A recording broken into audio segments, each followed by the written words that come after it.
Hello friends, सतत एवं व्यापक मूल्यांकन सत्र 2026-27 संबंधी जो दिशा निर्देश है वो राज्य शिक्षा केंद्र द्वारा जारी कर दिए गए।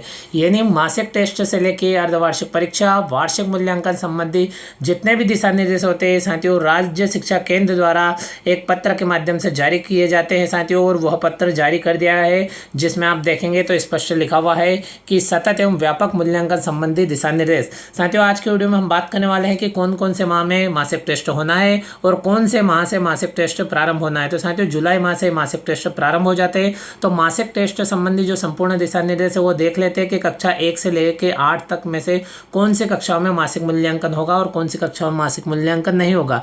यदि मासिक मूल्यांकन नहीं होगा तो उन कक्षाओं में कौन सा कार्य होगा। और साथियों, मासिक मूल्यांकन करेंगे तो जो प्रश्न पत्र है वो किस आधार पर तैयार करना होगा। यानी जो टेस्ट पेपर होता है प्रत्येक माह के लिए जो शिक्षक साथी को स्वयं को तैयार करना होता है, तो वो किस आधार पर तैयार करना और किस प्रकार का उसका प्रारूप रहेगा साथियों।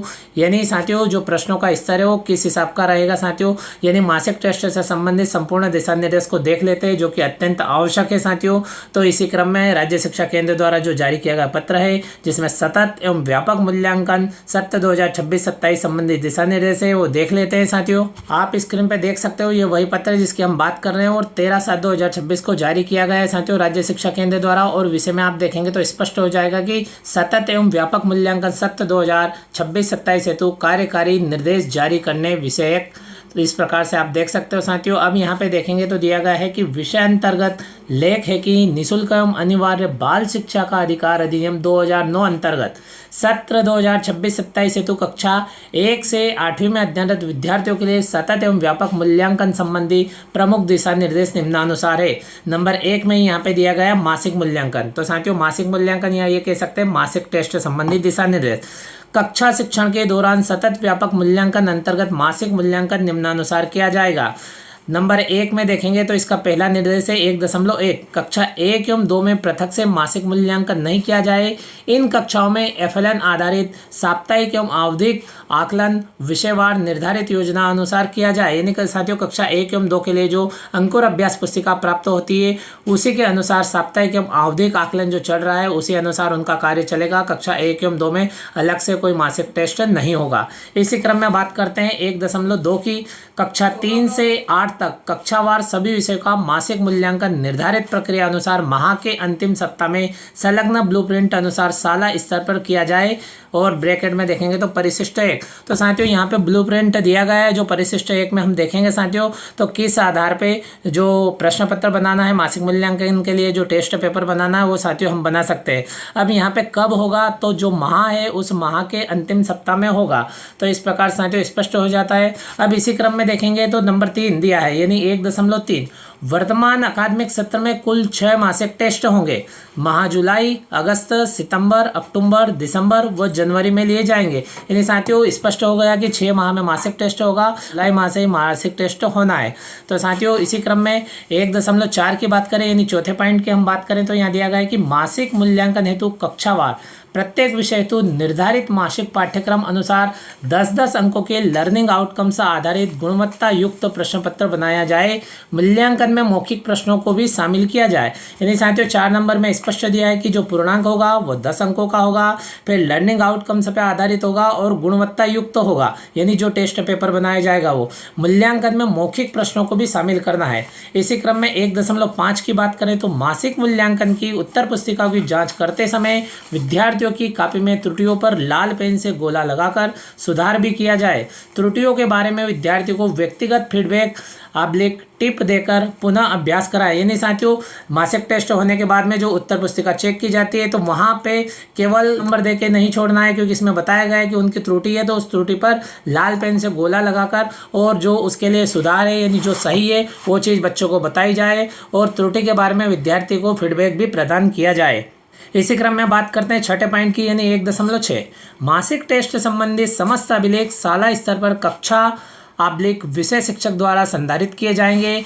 इसी क्रम में 1.7 की बात करें तो विषय शिक्षक द्वारा मासिक मूल्यांकन की उत्तर पुस्तिकाओं का प्रश्नवार एवं छात्रवार विश्लेषण कर लर्निंग गैप्स की पहचान की जाए एवं शाला स्तर पर विषय शिक्षण की व्यवस्था कर अपेक्षित दक्षताएं पूर्ण की जाए। इस प्रकार से साथियों मासिक टेस्ट के बाद में जो लर्निंग गैप्स की जानकारी मिले, यानी किस छात्र में कौन सी लर्निंग गैप है साथियों, उसकी पहचान करने के बाद में उसकी दक्षता, उसकी अपेक्षित दक्षता पूर्ण हो सके, इस हेतु प्रयास भी करना, इस प्रकार से निर्देश दिए गए साथियों। तो इस प्रकार साथियों आप देख सकते हो पूरा पत्र दिया गया है। इसमें ये हमने मासिक टेस्ट की बात कर ली, जिसमें कौन कौन से माह में टेस्ट होगा, कितने कितने अंकों का टेस्ट होगा और जो प्रश्न पत्र होगा उसमें कौन कौन सी चीज़ें शामिल होगी, किस प्रकार से वो गुणवत्ता युक्त प्रश्न पत्र होना चाहिए।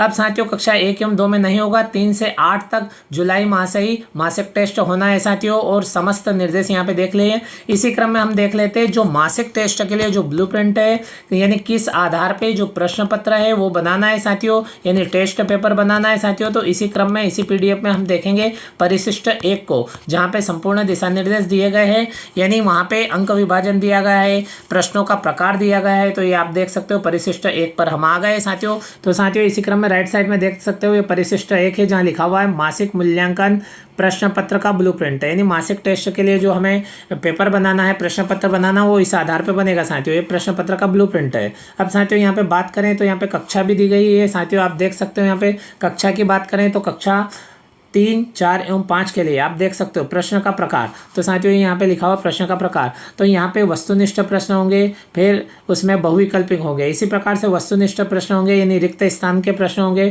फिर अति लघु उत्तरीय प्रश्न होंगे, लघु उत्तरीय प्रश्न होंगे। वस्तुनिष्ठ प्रश्न 4 रहेंगे, आप देख सकते हो यहाँ पे, और प्रत्येक प्रश्न आधे अंक का होगा। ये यहाँ पे जो 1 लिखा हुआ साथियों, ये गलती से प्रिंट मिस्टेक से लिखा हुआ है।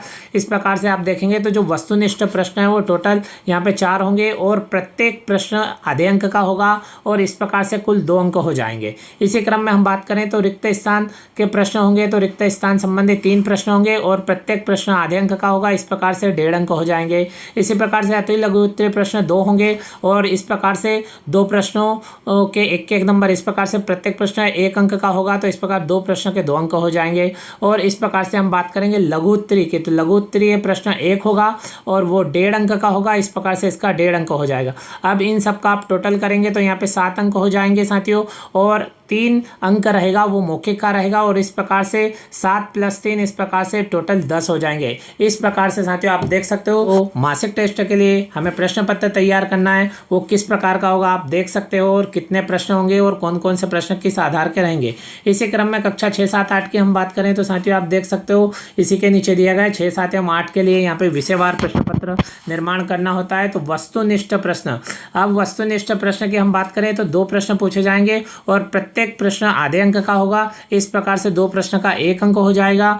इसी क्रम में हम बात करें तो वस्तुनिष्ठ रिक्त स्थान, पहले बहुविकल्पिक हो गया, अब रिक्त स्थान की बात करें तो रिक्त स्थान के 2 प्रश्न पूछे जाएंगे, और प्रत्येक प्रश्न आधे अंक का होगा, इस प्रकार से 2 प्रश्न का 1 अंक हो जाएगा। इसी क्रम में अति लघु उत्तरीय प्रश्न की बात करें तो 2 लघु प्रश्न पूछे जाएंगे, और दोनों प्रश्न के जो अंक है प्रत्येक प्रश्न 1 अंक का होगा, इस प्रकार 2 प्रश्न के 2 अंक हो जाएंगे। इसी क्रम में हम बात करते हैं लघु उत्तरीय प्रश्न की, तो लघु उत्तरीय प्रश्न 2 होंगे, और प्रत्येक प्रश्न 1.5 अंक का होगा, इस प्रकार से 3 अंक हो जाएंगे। और दीर्घ उत्तरीय 1 प्रश्न होगा, और वो है 1 प्रश्न 2 अंक का होगा, इस प्रकार से 2 अंक इसके हो जाएंगे। इस प्रकार से कक्षा 6 के लिए इन सब का हम टोटल करेंगे तो 9 अंक हो जाएगा, और 1 अंक मौखिक का दिया है, इस प्रकार से 9 + 1 10 हो जाएंगे। इस प्रकार से पूर्णांक 10 अंक हो जाएंगे। इस प्रकार प्रत्येक विषय का जो प्रश्न पत्र बनेगा वो इस आधार पे बनेगा, यहाँ पे दिया गया है जो ब्लूप्रिंट है इसके आधार पे बनेगा। और इसी प्रकार से ऊपर कक्षा 3 एवं 4 के लिए जो दिया गया आधार है उसके अनुसार मासिक टेस्ट का प्रश्न पत्र तैयार करना होगा। इसी क्रम में साथियों 2 महत्वपूर्ण निर्देश नीचे देखने को मिल जाएंगे। नंबर 1, प्रश्न पत्र में माहवार पाठ्यक्रम के आधार पर प्रत्येक पाठ / अभ्यास के प्रश्न सम्मिलित किए जाएं, जिसमें प्रश्न के प्रकार वस्तुनिष्ठ, अति लघु उत्तरीय, लघु उत्तरीय, दीर्घ उत्तरीय हो सकते हैं। यानी साथियों आप देख सकते हो जो पाठ्यक्रम है उसके आधार पर ही जिस माह में जितना पाठ्यक्रम, जहां तक पाठ्यक्रम हो गया वहीं तक के प्रश्न पूछे जाएंगे। वस्तुनिष्ठ प्रश्न होंगे, लघु उत्तरीय होंगे, अति लघु उत्तरीय होंगे और दीर्घ उत्तरीय प्रश्न हो सकते हैं। नंबर 2 की बात करें तो प्रश्न बनाते समय लर्निंग आउटकम्स को भी आधार बनाया जाए। इस प्रकार साथियों आप देख सकते हो कक्षा 3 से लेकर 8 तक मासिक टेस्ट होना है। कौन कौन से माह में मासिक टेस्ट होना है, कितने अंक का होना है, किस आधार पर प्रश्न पत्र बनाना है साथियों। इस प्रकार से संपूर्ण जानकारी को साथियों हमने देखा। इस प्रकार साथियों आशा है आपको जानकारी समझ में आई होगी कि जो मासिक टेस्ट है उसके लिए प्रश्न पत्र का निर्माण किस प्रकार से होना और क्या है उसके विस्तृत दिशा निर्देश साथियों। इसी प्रकार की महत्वपूर्ण जानकारी और न्यू अपडेट के साथ में अगले वीडियो में फिर मिलते हैं। Thank you friends.